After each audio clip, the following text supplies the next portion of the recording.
What is going on, everybody? Welcome back to another episode of the Sports Muse podcast. We are on day 14 of 32 teams in 32 days, and we are talking about the LA Chargers. Now, the big question about this podcast is how many times will I say San Diego Chargers instead of LA Chargers? So we've been doing season previews. We are halfway done after I finished this episode with the AFC West, and I've already finished up all the other AFC divisions. The Chargers are an interesting one, man, and we're really going to break it down today. If you are not familiar with my previews, here's how it kind of goes is, we'll talk about additions and re-signings. We'll talk about departures, draft picks, some team strengths, weaknesses, and I will make a prediction for this coming season. And of course, I like to hear from you guys, man. What do you guys think about my opinion? Do you think I'm off base? Do you think I'm right? And let's just have a discussion because that's why we're all here, right?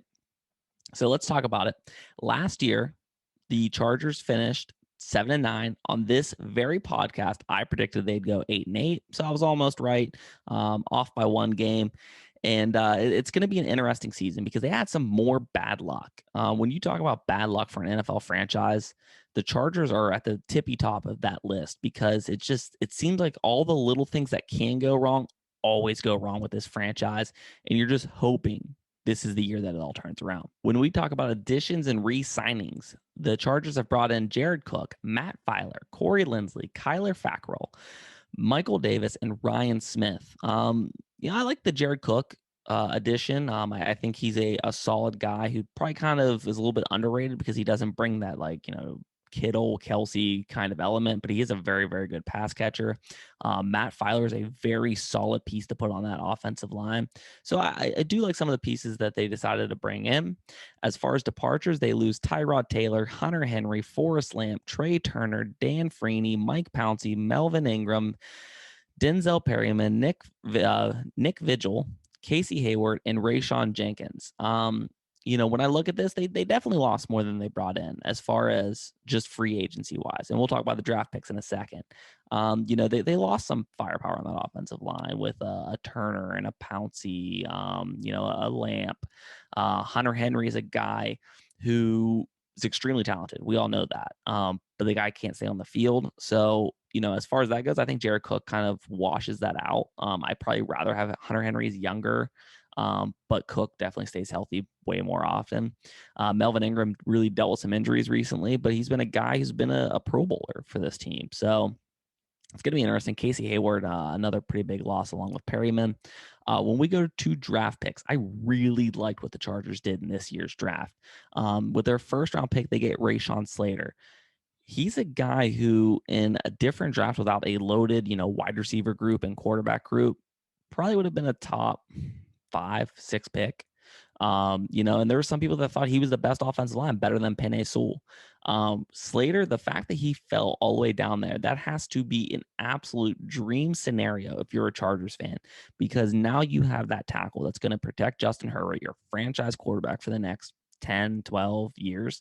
That is absolutely crucial. And the fact that you didn't have to trade up to get him, I mean, you just had to be so happy you got that guy.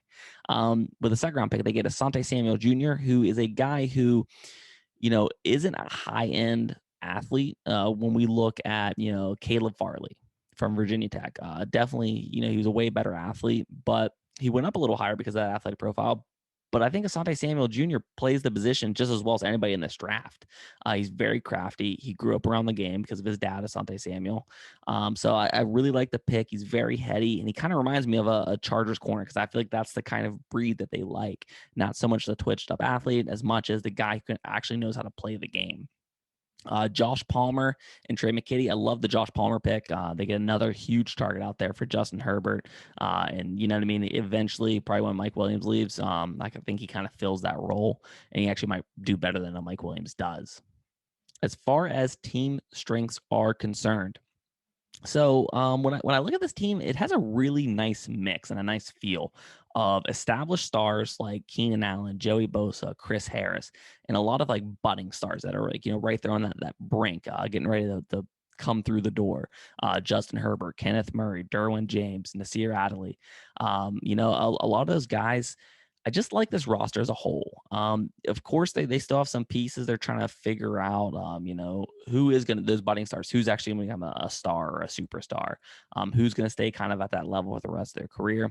It is going to be interesting, but I like that mix of the old guard and the new guard. As far as team weakness, when I look at it, man, this team doesn't have a lot of weaknesses. You can maybe talk about outside of Keenan Allen, they don't have a great number two.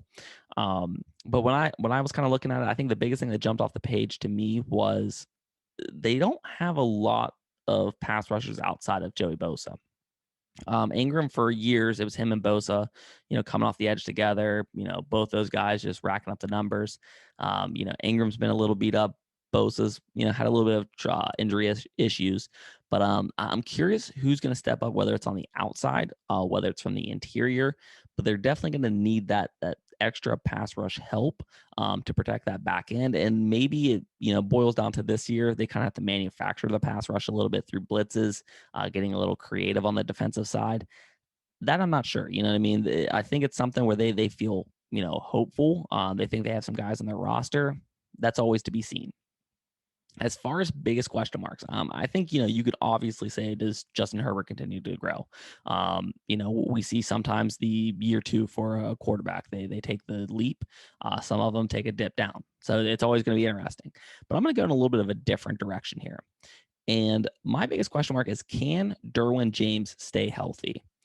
If somebody's listening to this, podcast, they're probably a Chargers fan, and they're probably already familiar with this. But I don't think, as a nation, the NFL is familiar enough with Derwin James. This dude is an absolute difference maker. He is probably, when healthy, I mean, already he's only played limited times. He's already one of the best safeties in the league. You can argue he's the most versatile safety in this league. The guy can absolutely crack you coming across the middle. He can man you up. He can zone you and pick six you. He is a top level safety. Unfortunately, the last 2 years, he's faced a ton of injury issues. So if he is healthy, he helps that defense so much, because he is that guy, kind of like a Troy Polamalu and Ed Reed, Bob Sanders when he was healthy. You have to know where he's at on the field, because you don't want to pick on him. You want to try to attack the other side of the field. And he'll play so many different spots that it always kind of keeps you guessing. You can't key in on one spot. So Derwin James stays healthy, man, watch out. When I go to record prediction, man, and I look at this team, I mentioned at the beginning, this team has had the dirt worst luck when it comes to injury issues, kicking issues. So hopefully some of that stuff kind of gets corrected. I think some of the defense steps up. I think they become a little bit better. I expect Justin Herbert to, I don't want to say step down, because I don't think he's a good quarterback. I think it's just he's going to face some regressions. The league kind of gets used to him, figures out a few things. We saw later in the year last year, he started off red hot, looked phenomenal, and he didn't become bad in the second half of the year, but he slowed down some. So I kind of expect more along those lines for some of this year. So when I looked at their record, I think they take the next step. I don't think it's a playoff step, but I think they're right there on the brink. They could maybe make the playoffs, but my record prediction was 9-8. I was kind of a torn between 9-8 and 10-7. I think they're that team that misses out. They're the eighth spot for the AFC wild card. So I think they barely miss out. But this is definitely another year of just, you're in the right direction. Don't get over anxious. Don't get mad at your team. Hopefully the fans start turning out for this team, because they notoriously have one of the worst home field advantages in the league. So hopefully this kind of gets people, excited for the LA Chargers, and people start showing out for them. As far as bold predictions, looking at the roster, kind of thinking, what would be super bold to kind of jump out there. And I kind of went, it's pretty bold, something a little bit different, but I think Mike Williams will lead the Chargers in receiving yards. I think this is a year he stays healthy. We saw, what was it, 2 years ago, he had like 50 catches and 1,000 yards. He's catching 20 yards a catch. So the dude is a big play waiting to happen. He makes plays. It just always seems like it's not clicking, whether it's injuries or whether he has a nagging injury and he's not actually just missing the game, or he's just, kind of not on the same page. But we know Herbert has the huge arm. We know Mike Williams attacks down the field. Keenan Allen's still going to have a monster year, but I don't know. I think Mike Williams could end up having 1,300 yard season potentially. Keenan Allen, we know, not in recent history, and knock on wood, it doesn't happen again, but he's faced some injury bugs. But that is my bold prediction that Mike Williams will lead the LA Chargers in receiving yards. So, guys, like I said at the beginning, please let me know what you guys think. Drop in the comments. Do you think 9-8 is ridiculous and they're going to go 13-4? I don't know. Or do you think that this team is going to be a dumpster fire because Justin Herbert's the worst quarterback in the league? Drop in the comments. Let me know. And guys, if you could help support the show, it would mean a ton to me. Click like, click subscribe, and like I said, man, if you guys have any suggestions, let me know. And guys, I will see you next time. Hey guys, thank you so much for sticking around for the entire video. Thank you for supporting the show, clicking that like button, subscribing, comments, all that fun stuff. If you could just take one more second and check out Rep Sports, check out Raise Energy.